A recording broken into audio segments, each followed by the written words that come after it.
আমরা সবাই সৌন্দর্যের উপাসক, কিন্তু সত্যিকারের সৌন্দর্য লুকিয়ে থাকে যত্নের মাঝে।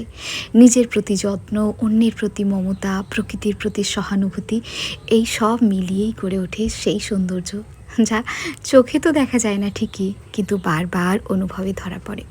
এই দেখো, আমার এই ছোট্ট বাগানটি এদিক ওদিক বৃষ্টির জলে অগোছলোভাবে বেশ খানিকটা নিজের মতো করেই গজিয়ে উঠেছে।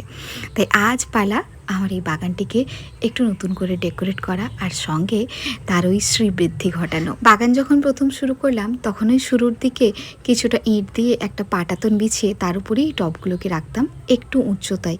তবে এখন দেখলাম ইদানিং বেশ জায়গাটা অনেকটা ক্লামজি লাগছে, আর সঙ্গে সঙ্গে এদিক ওদিক এত বেশি আগাছা জন্মেছে যে সেইভাবে ক্লিন না করলে আর বাগানটা ঠিক বাগানের মতো লাগছে না। তাই আজ সকাল থেকেই বাবার সাহায্য নিয়ে লেগে পড়েছি এই গাছগুলোকে কাটিং করে ট্রিমিং করতে। কারণ এখন তো গোলাপের সিজন শেষ হয়ে গেছে, যদিও মাঝে মাঝে একটা দুটো ফুল ফুটছে, তার সঙ্গে এদিক ওদিক গাছগুলো এমনভাবে বেড়ে উঠেছে যে ঠিক শেপ বা সাইজের মধ্যে আসছে না। এখনও শীতকাল অনেকটা সময়, তাই আমি চাইছি আমার এই স্বপ্নের ছোট ছোট গাছগুলোকে একদম স্বপ্নের মতো করে সুন্দর করতে। তাই একদিক থেকে শুরু করে গোলাপ, এদিকে হাসনুহানা, বেলি সবগুলোকেই ট্রিম করতে শুরু করেছি। আর এদিকের পাটাতনটাকে চেঞ্জ করার জন্য নিয়ে এসেছি একটা লোহার পাটাতন, যেটাতে এই দুটো স্টেপ রয়েছে।